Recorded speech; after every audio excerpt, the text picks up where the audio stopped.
I'm a Pima Indian from Arizona.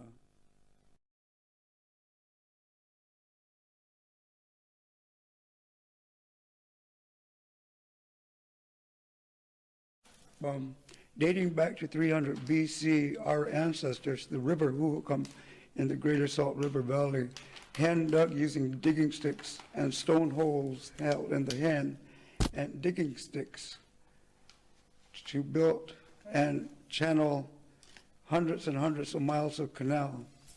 And that they did really a long, long time ago. Yes, and these canals are what we directly inherited from our ancestors. And when the early the government workers came in, they began manipulating our water rights away from us.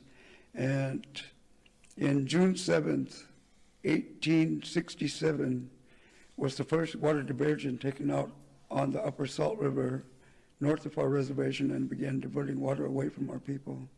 And that's when we lost our agricultural base in our economy. So what you say is really that for thousands of years, the Pima Indians lived off the land and the Salt River provided the water.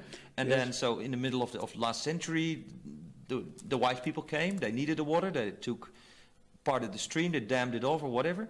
And now you're left over with an area where there is no water and there's no water coming in. Yes, I've been doing 18 years of research.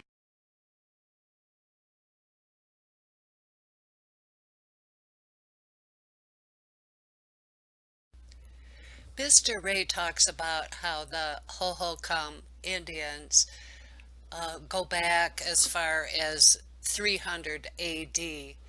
And you could see on this map, that their culture was very widespread. The history of Arizona is deep and rich, and I do want to touch on that as I go. And it might help explain how did the Pima end up so diabetic. Disclaimer time. I'm not a historian or a paleontologist or an archaeologist. It's just something I've given thought to. And one of the things I've thought about is, quote, they say how the Hohokam was wiped out, and they really don't understand why. They have a theory that either drought or disease played a role in it.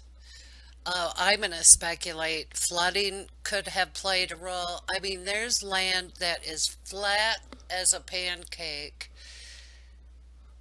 and things do not grow well on it. And this includes the Pima Indians. And you know what floods could do. It could just ruin the soil.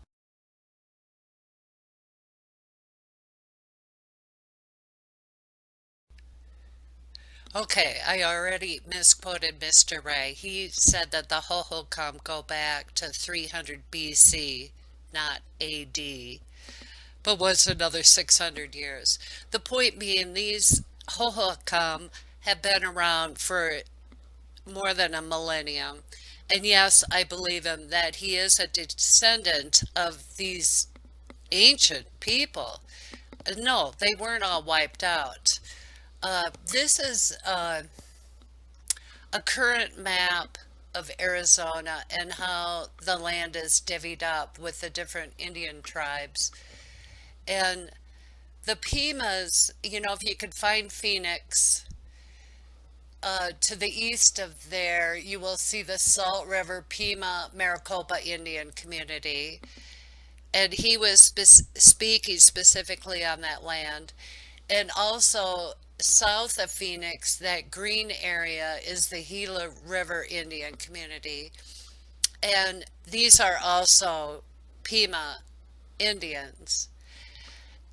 And what's going to play a role in it, I want you to take note about all the rivers that converge on Phoenix.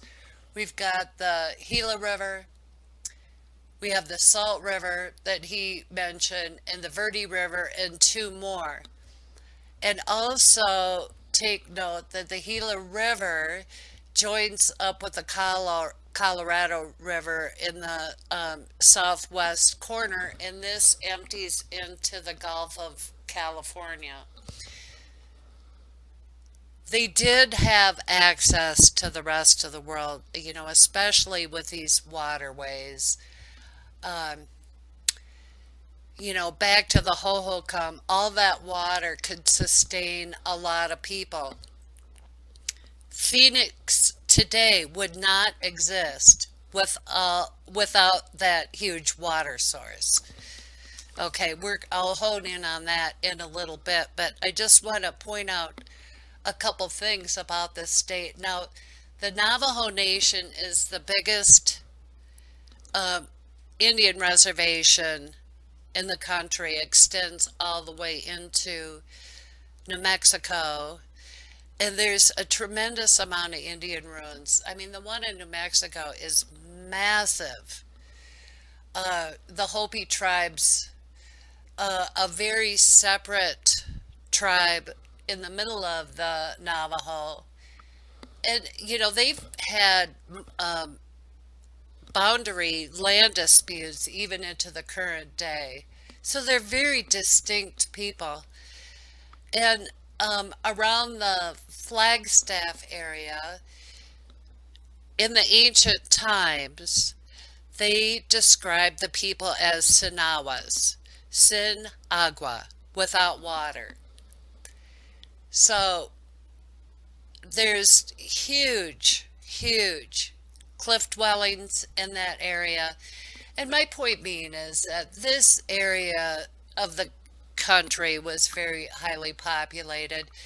When you move south, the White Mountain Apache tribe is described as the only Indian community that was not displaced off their land. It's very forested. They have a lot of resource. Um, and I have seen what you would call dry farming. It was like looking 200 years into the past. There would be carved out in a meadows, surrounded by forest, like a cornfield. And the furrows were dug deep with these enormous dirt clods. I mean, bigger than a softball, like football size. And it looks like they were uh, implementing dry farming, and the Hopi also did dry farming. Back to the Navajo, they did a lot of sheep and goat grazing. Um, and then south of the White Mountain Apache are the San Carlos Apache. And they extended much deeper south of there. You've heard of Geronimo. Well, they got pushed up into the San Carlos Apache tribe land. Uh, the Tohono O'odham is supposed to be related to the Pima, but they live out in this beautiful Sonoran Desert. And I want to point out at this time the Saint Xavier Tohono O'odham. And there it the Jesuits established a mission in the 1600s and built a church. By then, it was taken over by the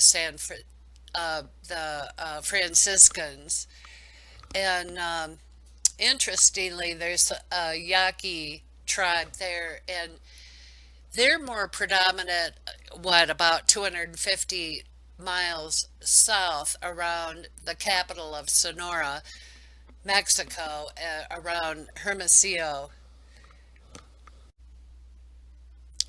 I think it entirely possible that outside influence made a contribution to the high diabetes rate. The Spanish arrived in Arizona in the 1600s, and as I stated, they established a mission in the Tucson area, but they had far-reaching arms. They were in touch with the Hopi in that time frame, and for example, introduced peaches. And the Hopis complain about what high diabetes they have. Probably like everybody else, the Navajo probably have issue too. But in contrast, at least in that time frame, the Navajo were herding sheep.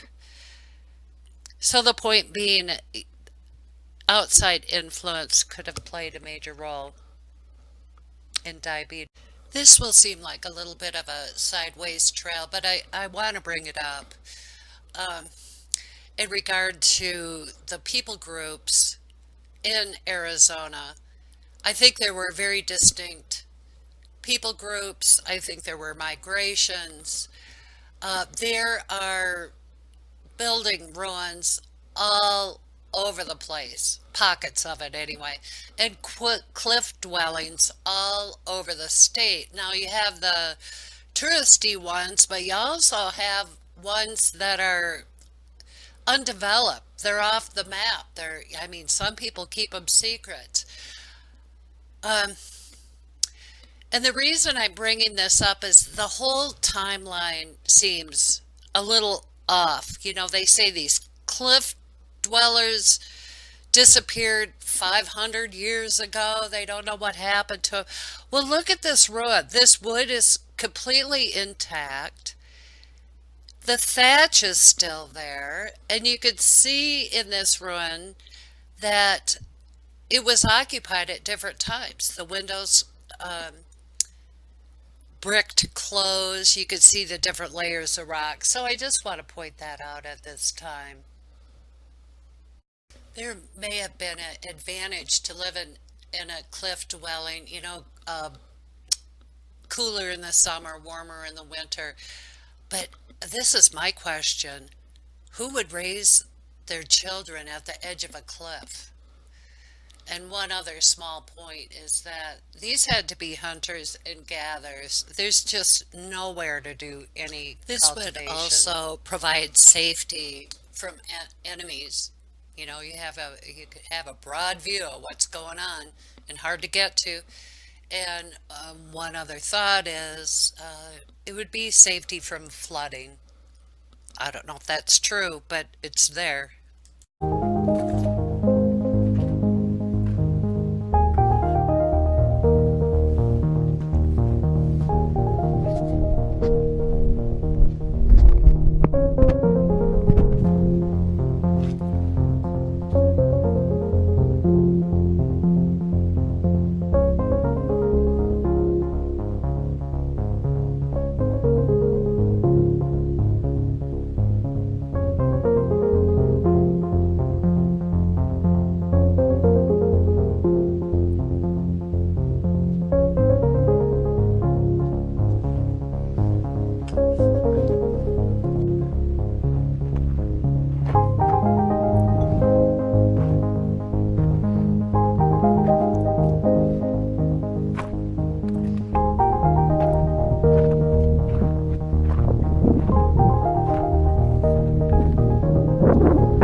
the struggles that the Pima Indians have is about water rights.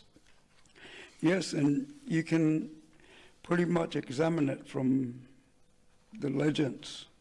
They tell of prophecies of in the future that the people will be fighting for their water and land, which is very true now.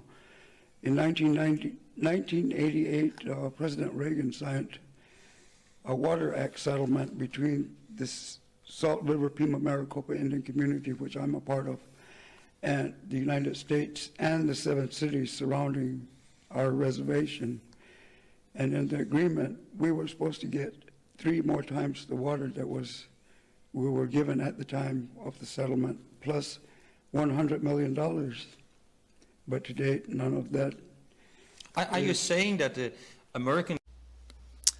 Okay, so there you have it. The Pima Indians were stripped of their water rights, which in essence of their livelihood, their life, they cultivated the land, they were farmers. This first map is of the Phoenix area. And let's see, the Hohokam canals are with a solid line. You can see how extensive this was in the Phoenix area. I mean, this sustained a huge population, and the dotted lines are the current canal system for the Phoenix water supply. This next map shows the lands he was talking about. The Papago Butte is sort of a landmark for the next slide, but this is the land he's talking about, that orange line. It's sort of that, if you see that ladder shape, that was their water supply in that area. And very quickly, the Gila River is cut off on the map.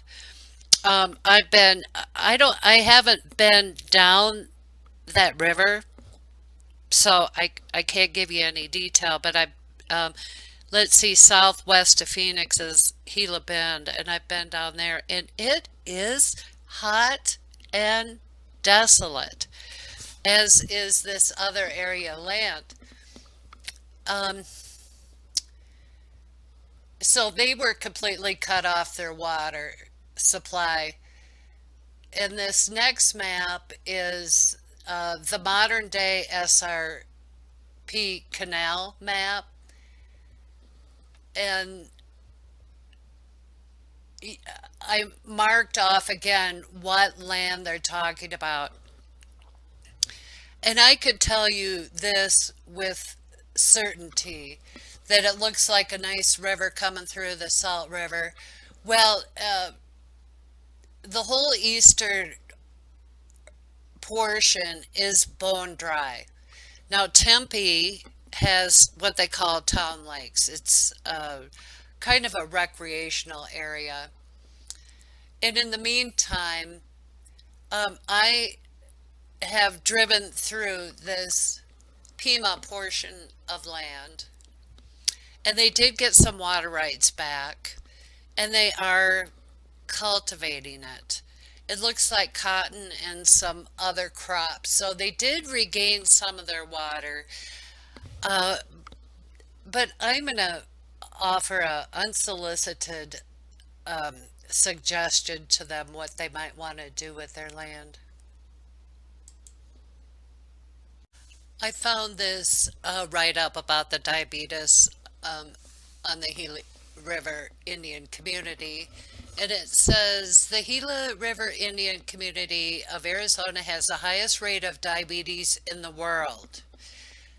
Before white settlement of their homeland in central Arizona, their ancestors had an abundant water supply and a flourishing agricultural lifestyle.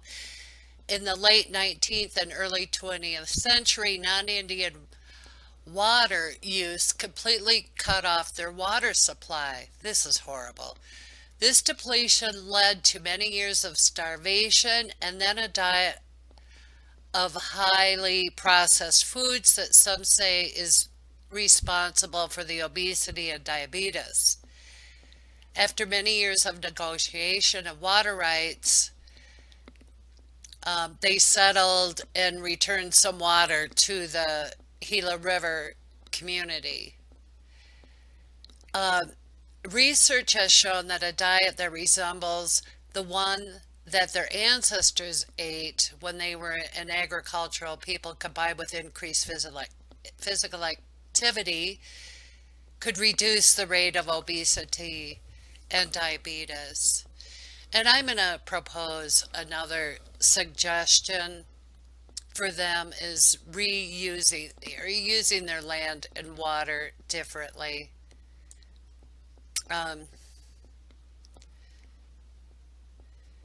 There's some charts. I mean, here, it shows how their ethnicity is about at 50%, which is practically double than the next one, which is Puerto Rican. Another chart shows the tremendous diabetes rate among children. And I mean, this is down to 10 to 14-year-olds. This is like they need help. And they're suffering all the ravages of diabetes. The blindness, the limb amputation from diabetic neuropathy, kidney damage and kidney failure. This other chart shows the prevalence of diabetes in Pima Indians' offspring, and by 44 years old, 60% become diabetic. And there again, it shows, it's down to 14 years old. And, these people are suffering. And, they might have to rethink their agricultural, and I'll get into that next. And this all brings us to the quote, paleo diet. And this is from the Mayo Clinic website.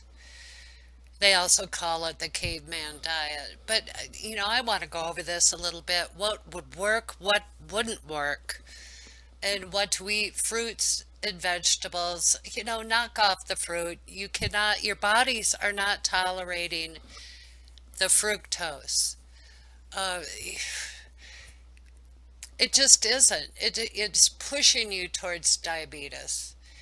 And they eat vegetables, nuts, seeds, not so bad. Lean meats, especially grass-fed animals or wild game. Well, you really don't have a lot of wild game. And that's where, my suggestion is coming in is to get, instead of growing cotton in your other crops, get some animals on your land. Next is, fish. That's not available to you. Skip over that one. That is not at all a good resource available to you. Oils from fruits and nuts. Skip the fruits. You don't have an olive grove. Walnuts. I know nearby they raise pecans on the river adjacent to you, on their reservation. Okay, and what to avoid? Grains, definitely. If your bodies cannot tolerate your corn diet, if that's what you're eating, knock off the corn. The legumes, if you're eating beans, knock it off till you get your health back. Dairy products, to avoid, no. Feed yourselves the dairy products. Get some dairy cows on your land as well as beef cows. And if the carbohydrates too high in the milk, make cheese.